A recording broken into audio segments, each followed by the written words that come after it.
Hello students, this is a part second of the same topic, density of electrons in conduction band in intrinsic semiconductor. उसमें मैंने half आपको बताया था ZE and F of E की value.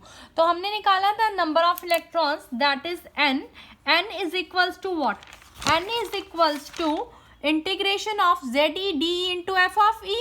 F of E की value हमारे पास आ गई, Z ऑफ E की वैल्यू आ गई, इसको इसमें पुट कर दो, Z of E and F of E की वैल्यू इन इक्वेशन फर्स्ट में पुट कर दो. So what you will get, N is equals to pi by 2 from EC to infinity into 8me². बच्चे ये मैंने पिछली वीडियो में निकाली है वैल्यू ZE की, वहां से देखनी पड़ेंगी आपको.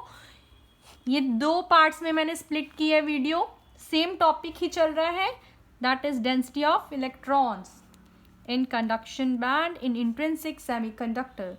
जस्ट कैलकुलेशंस ही रहती हैं इसकी. अब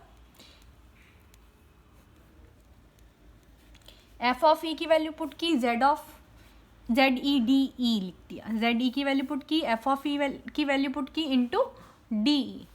अब हम इसको सॉल्व करेंगे. यहाँ पे सबसे पहले मैं कॉन्स्टेंट्स बाहर निकाल लूँगी, which is equals to pi by 2. Constant है 8me* अपॉन h² की पावर 3/2. ओके, ये भी कॉन्स्टेंट बाहर आ गया. e raised to power EF minus E/kT. See, EF is the constant because EF lies between the valence band and the conduction band. इसके बीच में ये लाई करता है. So EF क्या आ गया हमारे पास? Constant. Where E is not constant. Why? E क्यों नहीं constant? क्योंकि जैसे जैसे मैं E अगर मैं टेम्परेचर राइज कर रही हूँ तो E वेरी कर रहा है from this to this, right? So E is varying but EF is constant. So pi by 2 this, और इसमें constant क्या आ गया, E raised to power EF/kT, और अंदर क्या आ रह गया, EC to infinity limits. ये सारा constant बाहर आ गया. E माइनस EC की power 1/2 into E raised to power minus E/kT into DE. अब इसको सॉल्व करने के लिए बच्चे मैंने एज्यूम कर लिया E minus EC is equals to X. Let E minus EC is equals to X. ठीक है, डिफ्रेंशिएट कर दिया इसको मैंने. डिफ्रेंशिएट करूंगी DE is equals to X. Okay, EC is the starting of the conduction band, right? ये था ना. So this is constant. Okay, so E minus EC is equals to X. जब इसको डिफ्रेंशिएट किया, इसकी डिफ्रेंशिएशन हो गई 0. So D is equals to DX. As E tends to EC, अगर E टेंड कर रहा है EC को, है ना, लिमिट्स चेंज करेंगे ना जब इसको पुट किया X की फॉर्म में लिमिट्स चेंज करेंगे. If E tends to EC, E tends to EC, अगर E किसको टेंड कर रहा है, EC को, EC minus EC, X tends to 0. X क्या बन गया, 0. Clear? And E approaches to infinity, EC to infinity था, E approaches to infinity, then X also approaches to infinity. Okay, यहाँ लिमिट्स चेंज हो गई. अब पुट कर दो इसमें 8me* upon h² 3/2 E raised to power EF/kT. Limits are 0 to infinity. Change हो गई ना. E माइनस EC क्या पुट किया मैंने, X की पावर 1/2, और यहाँ किसकी वैल्यू चाहिए मेरे को, E की. यहाँ से E की वैल्यू निकाल लो, X प्लस EC. तो E raised to power minus of EC plus X/kT into DE आ गया DX. ओके, यहाँ DX आना था, मैंने गलती से X लिख दिया, DX. यहाँ सारी वैल्यूज पुट कर दी बच्चे. अब इसको हम सॉल्व कर लेंगे. Pi by 2 8me* upon H square की power 3/2 E raise to power E F by K T E raise to power minus E C by K T integration 0 to infinity x raise to power 1/2 E raise to power minus x upon K T. Okay, यहाँ substitute कर दिया D X. Now n is equals to π/2 8m e star upon H square की power 3/2 exponential E F minus E C by K T integration of. इस integration को solve किया मैंने पूरे को. ठीक है, इसको सॉल्व करके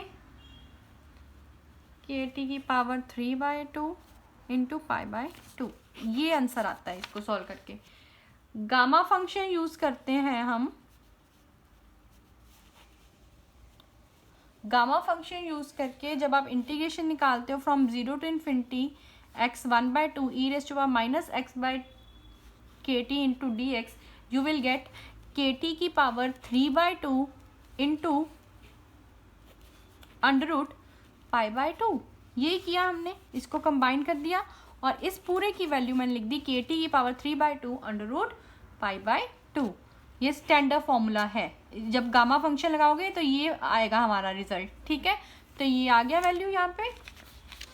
अब what is n? n is equals to 1/4 8me star upon H square की power 3/2 E raise to power E F minus E C upon K T into K T E minus E F by K T. देखो 2 into under 2 था यहाँ पे और यहाँ पे क्या था एच स्क्वायर की पावर 3/2 4. ठीक है, इसको यहाँ पे पुट किया ना 2 इंटू 2 दैट इज 4. यहाँ पे अंडर रूट π/2 है. दिस इज नॉट पूरे के साथ नहीं है, सिर्फ अंडर रूट π/2 है. तो अंडर रूट π/2 कितना आ गया 2 इंटू 2 4 8 पाई. हेयर पावर पाई की पावर 1/2 तो यहाँ पे मैंने पाई लिख दिया. ऑलरेडी के टी की पावर 3/2 यहाँ पे साथ लिखूंगी के टी की पावर 3/2. इसको भी अंदर ले गई 1/4 8 pi M E star K T upon H square की power 3/2 E raise to power E F minus E C upon K T. So N कितना आ गया 2 into 2 pi M E star K T upon H square की power 3/2 E raise to power E F minus E C upon K T. So similarly हम find out करेंगे next lecture में number of holes present in the. Holes कहाँ create हो रहे थे आपके valence band में. सो ये था हमारी derivation number of electrons present in the conduction band. So this is equals to 2 into 2 pi me star kt upon s square की power 3/2 e raised to power ef minus ec upon kt. Thank you student. If you have any doubt please let me know in the comment section.